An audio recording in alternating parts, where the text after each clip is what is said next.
Australia ogromna, piękna, bezlitosna. A gdzieś pośród czerwonej ziemi i niekończącego się buszu szły trzy małe dziewczynki. Same. Nie miały mapy, ani jedzenia, ani nikogo, kto powiedziałby, to już koniec drogi. Miały tylko siebie, dom, który ktoś im odebrał. Rząd zabrał im wszystko, ale nie odebrał odwagi. To nie jest legenda. Wydarzyło się naprawdę, a historia tych dzieci do dziś porusza Australię. Wyobraźmy sobie ciemną australijską noc. Trzy małe dziewczynki, które nie mają nawet ciepłego ubrania ani bezpiecznego schronienia.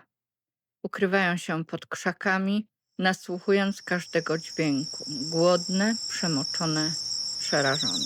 Niejeden dorosły człowiek nie przetrwałby w takich warunkach. A przecież mówimy o dzieciach. O dzieciach, które powinny wtedy śmiać się, bawić i zasypiać spokojnie we własnym domu, a nie walczyć samotnie z buszem, zimnem i strachem. Ale one wiedziały jedno. Jeśli się zatrzymają, mogą już nigdy nie wrócić do domu. Aby zrozumieć, dlaczego dziewczynki musiały uciekać przez australijski burz, musimy cofnąć się do czasów, o których Australia przez wiele lat wolała milczeć. Dzisiaj trudno w to uwierzyć, ale był czas, gdy urzędnicy naprawdę przyjeżdżali do aborygeńskich rodzin i zabierali dzieci. Nie dlatego, że rodzice je bili albo że te dzieci były głodne. Czasem tylko dlatego, że miały jaśniejszą skórę.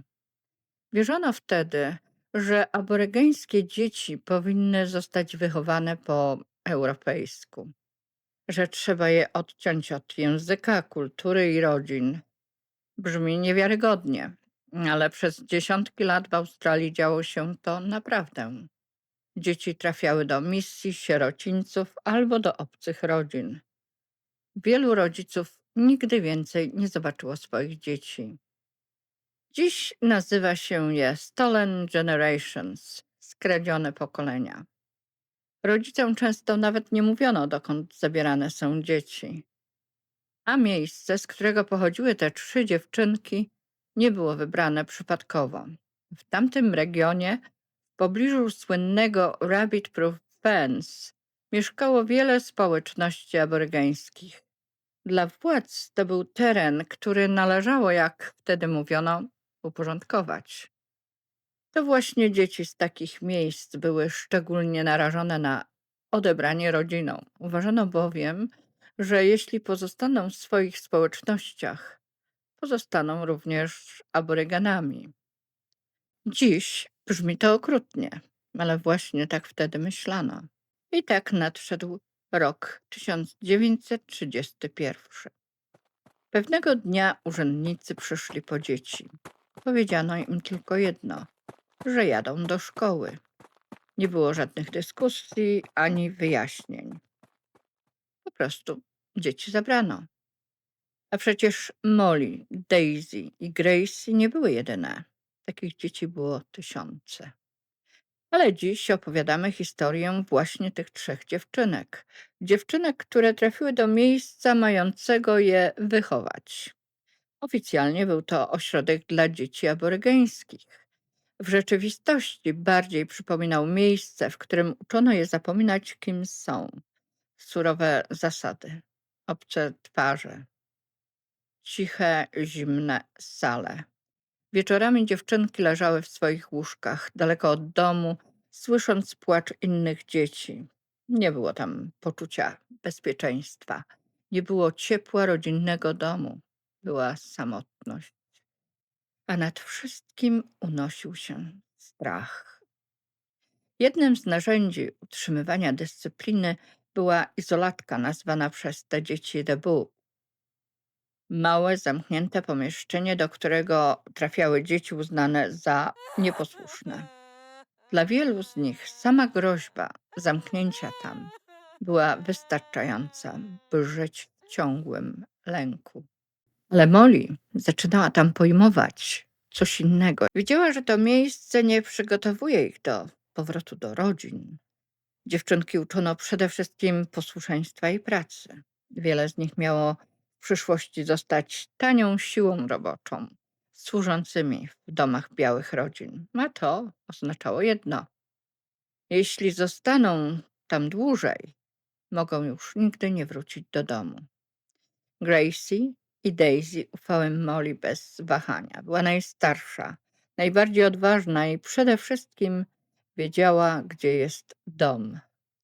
Dla młodszych dziewczynek stała się czymś więcej niż tylko siostrą czy kuzynką.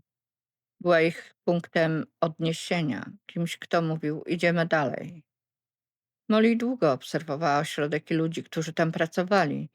I właśnie dlatego na ucieczkę wybrała deszczowy dzień. W deszczu trudniej było dostrzec ślady małych stóp.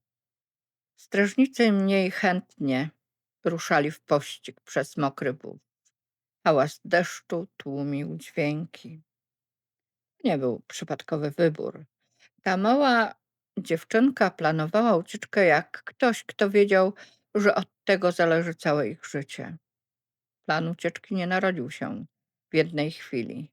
Molly dojrzewał od dnia, w którym zabrano je z domu. Nie widziała tam przyszłości. Widziała tylko powolne oddalanie się od domu, języka i wszystkiego, co znała. I właśnie wtedy zaczęła się przygotowywać. Po cichu. Tak, żeby nikt niczego nie zauważył. Nie wyrzucała resztek chleba. Każdy okruszek, który dało się ukryć w dłoni lub w kieszeni, stawał się częścią ich małego zapasu na drogę. To nie były dziecięce zabawy w ucieczkę. Molly wiedziała, że przed nimi setki kilometrów buszu, że będą głodne, zmęczone i zdane wyłącznie na siebie. A mimo to postanowiła spróbować. Po ucieczce 3 dziewczynki ruszyły przez ogromną Australię, trzymając się płotu Rabbit Proof Fence, jedynej rzeczy, która mogła zaprowadzić je do domu. Dla nich ten płot nie był zwykłym ogrodzeniem, był drogą, nadzieją, obietnicą, że mama nadal gdzieś czeka. Molly powtarzała młodszym kuzynkom, że jeśli będą trzymały się płotu, wrócą do domu. Ale władze bardzo szybko odkryły ich ucieczkę i wtedy rozpoczął się pościg. Do odnalezienia dziewczynek wysłano tropicieli. Ludzi doskonale znających burz i potrafiących odczytywać ślady niemal niewidoczne dla innych. W Australii tamtych czasów trackerzy czyli tropiciele, byli legendą. Potrafili dostrzec złamane źdźbło trawy, lekko przesunięty kamień albo ślad małej stopy, odcięty w czerwonym piasku. Dziewczynki wiedziały, że jeśli zostawią za sobą zbyt wyraźny ślad, zostaną odnalezione.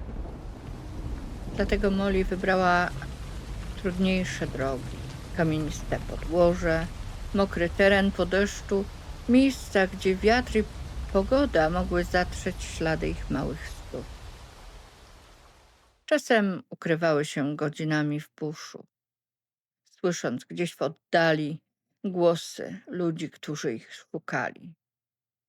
A mimo to szły dalej, głodne, zmęczone, coraz słabsze. Ale z każdym kolejnym kilometrem dom stawał się odrobinę bliżej.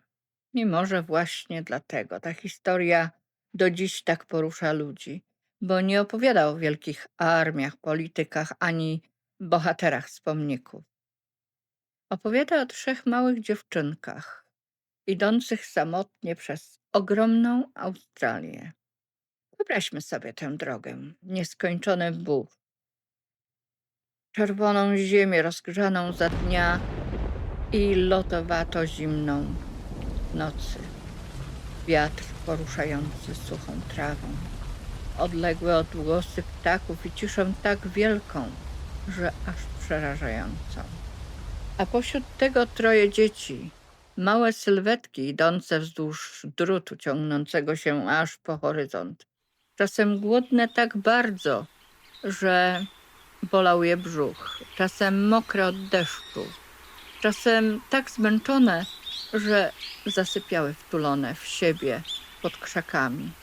I mimo wszystko szły dalej, bo dla Moli ten płot nie był zwykłym ogrodzeniem, był nitką prowadzącą do domu. Molly miała około 14 lat. Biologicznie i według prawa była jeszcze dzieckiem, ale w swojej społeczności żyła już z dużo większą odpowiedzialnością niż większość współczesnych nastolatków. To właśnie dlatego potrafiła myśleć o przetrwaniu, planować drogę i opiekować się młodszymi kuzynkami. A jednak, mimo tej siły, wciąż była tylko dziewczynką, tęskniącą za domem i matką. To właśnie ona pilnowała kierunku, dodawała odwagi młodszym kuzynkom, podejmowała decyzje, chroniła dzieci najlepiej jak potrafiła.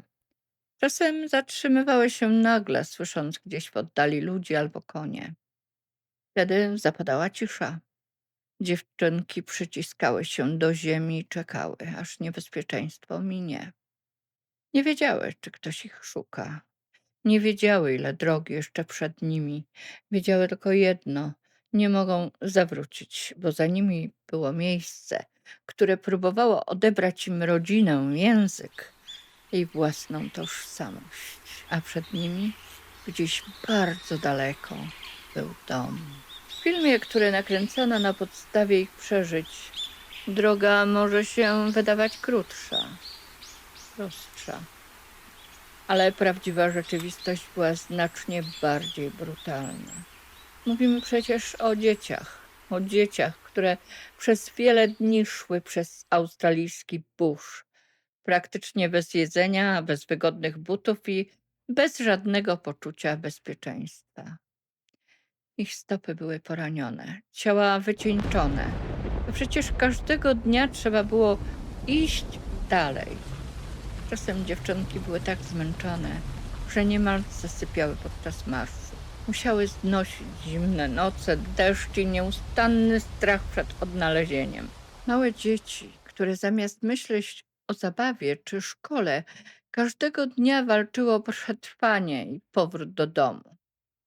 Po latach historia Molly została opisana przez jej córkę Doris Pilkington Garimara.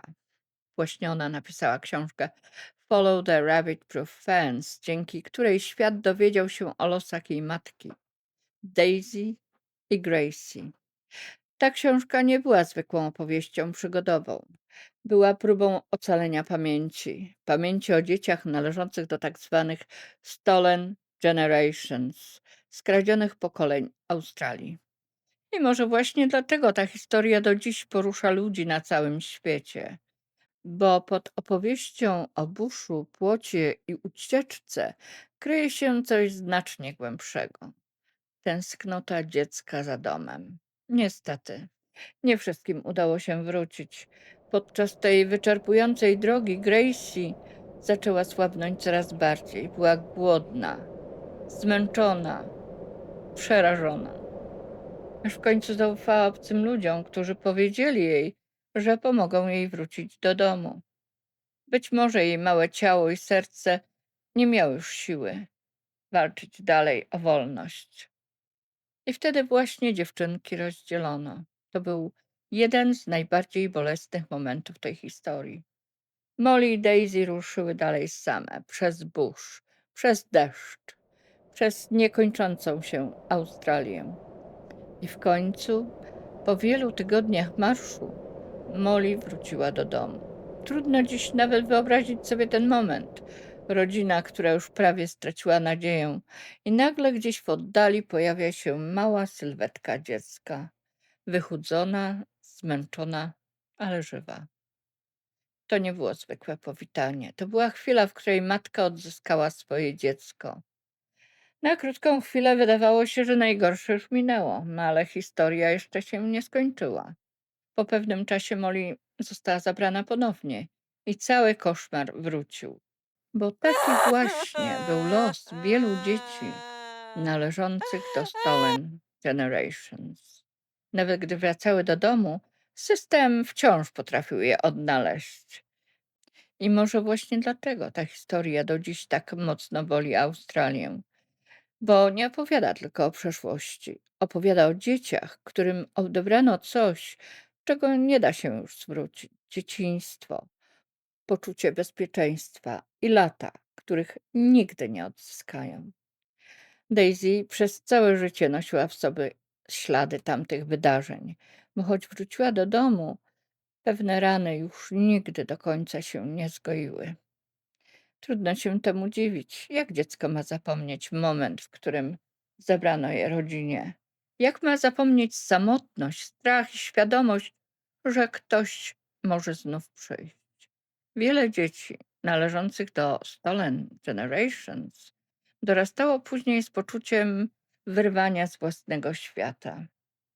I ten ból przechodził często na kolejne pokolenia, bo historia Molly nie zakończyła się wraz z jej powrotem do domu. Po latach również jej dzieci zostały odebrane rodzinie. Tak działał wtedy cały system.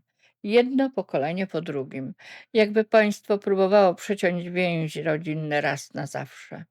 I może właśnie dlatego ta historia jest czymś więcej niż tylko opowieścią o trzech dziewczynkach. To historia o pamięci, o rodzinie i o dzieciach, które mimo wszystkiego próbowały odnaleźć drogę do domu. Może właśnie dlatego historia Molly, Daisy i Gracie wciąż jest tak ważna, bo przypomina nam o czymś, o czym świat bardzo łatwo zapomina, że nawet najpiękniejsze słowa mogą stać się okrutne, jeśli odbiera się nimi dzieciom dom, rodzinę i poczucie bezpieczeństwa. Przez lata mówiono przecież, że wszystko dzieje się dla dobra dzieci, ale żadne dziecko nie czuje się dobra w chwili, gdy zostaje wyrwane z ramion matki. Żadne dziecko nie czuje bezpieczeństwa tam, gdzie musi zasypiać w strachu i samotności. Może właśnie od tego powinniśmy zaczynać każde pytanie o przyszłość dzieci. Nie od systemów czy polityki, ani ideologii, ale od prostego pytania: czy dziecko czuje się kochane, bezpieczne i u siebie? Bo dopóki świat będzie uważał, że można odebrać dziecku rodzinę dla jego dobra, dopóty historie podobne do tej będą wracały pod różnymi nazwami i w różnych miejscach świata. A przecież każde dziecko powinno mieć prawo do jednego, do domu, prawdziwego domu, do którego zawsze można wrócić. Jeśli wzruszyła Was ta historia, proszę, zostawcie komentarz.